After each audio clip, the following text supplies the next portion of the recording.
What's going on, YouTube? One Trimmy here, back again with another video. And in today's video, we have Mock Draft 2.0. Now, about a week ago, I did Mock Draft 1.0, and the video did tremendous. So we're running it back with 2.0 a week later, and 2.0 has some spicy picks. So without further ado, let's get into the video. Picks 1, 2, and 3 are all the same from Mock Draft 1.0, but for those of you who haven't watched, the number one pick is without a doubt Victor Wembanyama. He's the most consensus number one pick since LeBron James or Zion Williamson, if you want to throw that in there, because Zion was pretty much a no-brainer for the New Orleans Pelicans. So we know what Victor Wembanyama is: the 7'5" French beast, can shoot it, stroke it really well, great shot blocker, phenomenal size, great length, you know, the whole nine. He's generational. At the second pick with the Charlotte Hornets, I have them taking Scoot Henderson. I know the national media has a conversation between Brandon Miller and Scoot. That's not me, though. I think Scoot, since day one, has been the consensus second overall pick since his past season started. Scoot's been the second overall pick, in my opinion. Now, the third pick, I have been saying this, I do not think the Portland Trailblazers will pick here, and I think whoever does pick here, they will be taking Brandon Miller. Now, in Mock Draft 3.0, we will see trades. I didn't want to do trades in the first two mocks, just so you know I can get a feel for doing mock drafts. I haven't really done mock drafts before. Now, pick 4 is the first change that occurs in Mock Draft 2.0. Now, in Mock Draft 1.0, I had the Houston Rockets taking Cam Whitmore, and that was because there was a report of James Harden wanting to go back to Houston, and I didn't think they were going to take a point guard, and Amen Thompson. Now, after watching Jalen Green's interview with Podcast P, he said, him and James hadn't really talked. It could either help or hurt him, or both at the same time. So, those comments had me thinking Amen Thompson at 4 for the Houston Rockets, and that's where I went. The 6'7" defender who can really play make,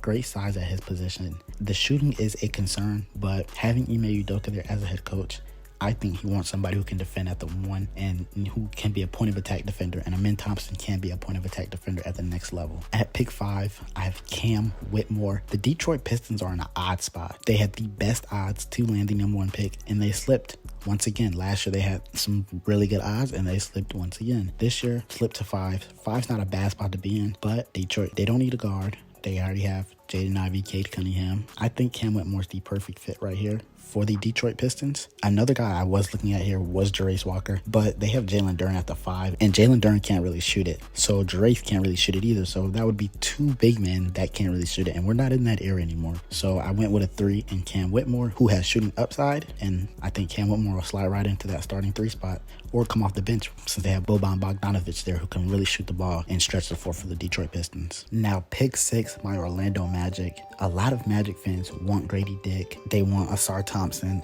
but I don't think Grady Dick is going to get selected that high. If he is our guy at 6, without a doubt, they're going to take him. And Ausar Thompson, he can't shoot the ball. I know they say he's a better shooter than Amen Thompson. I don't see that he's that much better of a shooter. They're not very good shooters. And if I'm the Orlando Magic, I'm shying away from those guys. And I'm going to get somebody who can play a role for our team, because we're trying to make the playoffs next year. And Taylor Hendricks is that guy. The 6'9" power forward / center, can shoot the ball, and he protects the rim. He's going to be in the league for a long time, and I see it with Taylor Hendricks. I think he can potentially start at some point. I don't know in what kind of lineup that would be in. I haven't done that much research about what lineups he would be in, but I know the talent's there. The skill set is there. I think Taylor Hendricks is going to be a fine NBA player, and he'll fit right in with the Orlando Magic. I'll probably take Taylor Hendricks from here on out in these mock drafts at 6 for the Orlando Magic. At 7, I have Jarace Walker, and I don't think he'll slip past 7. So I have him going to the Indiana Pacers. Phenomenal defender. He is a little undersized though at the 4, standing at 6'6", 6'7", but him and Taylor Hendricks were in the AAC conference, and Hendricks blocked more shots, and I think he was a better defender than Walker, but I think Walker had a better team, and Walker's a more talented team defender and help defender than Hendricks. At number 8, Washington's going point guard here. Whether it's Wallace, Black, or Thompson, if Amen Thompson slips that far, they're going point guard. They need a point guard of the future, and Cason Wallace is rising up the boards for me. He's a Kentucky point guard, and we know about these Kentucky guards. We do it every year. We sleep on them. Tyrese Maxey went in the 20s. Tyler Hero went 13. Devin Booker went 13. We need to stop sleeping on Kentucky guards. Jamal Murray went between 5 and 10. I think it was 6 or 7. One of those picks. We got to stop sleeping on Kentucky guards. Wallace can really defend. He has playmaking upside. I like this kid, Cason Wallace, and I'm a big fan. I'll be rooting for him at the next level. Upside, but you know, obviously the shooting, like a lot of prospects, the shooting isn't there, and we have to see if it'll come along. At number 10, I have Grady Dick to the Dallas Mavericks.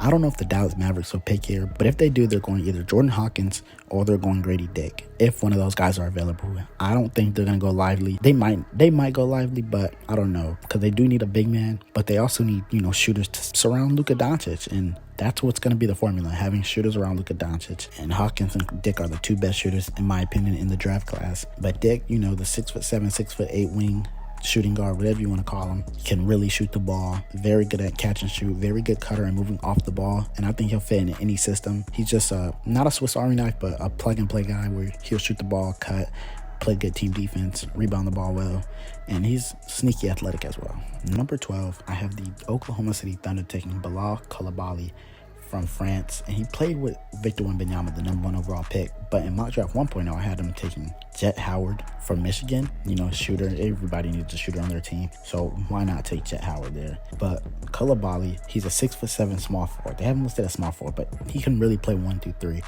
and he's a Swiss Army knife. He really does it all for me, and he fits Oklahoma. In one of my comments, somebody said Oklahoma likes those, you know, multi-talented, multifaceted guys that can really do everything and have high upside. And Coulibaly is one of those guys, and he's an Oklahoma City Thunder player. At number 13, I have Ausar Thompson, the other half of the Thompson twins, standing at 6'7", the shooting guard. He's a phenomenal defender, does everything his brother does. Like I previously said, they say he's a slightly better shooter. He is slightly better, but not by that much. He's a slightly worse playmaker because he does play the off guard, but he can really play the 2 through the 3, slightly the 1, but I don't think earlier in his career he'll be able to play the 1 for the Toronto Raptors, but he'll be able to slide in at the 2 spot because Gary Trent Jr. is going to be gone. Fred VanVleet's going to be gone. I think the Toronto Raptors are going to blow it up eventually, soon within the next year or two, and Ausar Thompson will be able to get his opportunity with the organization. They'll be able to build with Scottie Barnes and Ausar Thompson, 2 phenomenal defenders. I'm not a big Scottie guy, but Scottie's a good defender, so you can't deny that. And to round it out, in mock draft 2.0, I have the New Orleans Pelicans taking Jet Howard, freshman out of Michigan. Now, in mock draft 1.0, I had them taking Keontae George. And this last pick, the New Orleans Pelicans, they're an odd team right here in the lottery because they're not really a lottery team.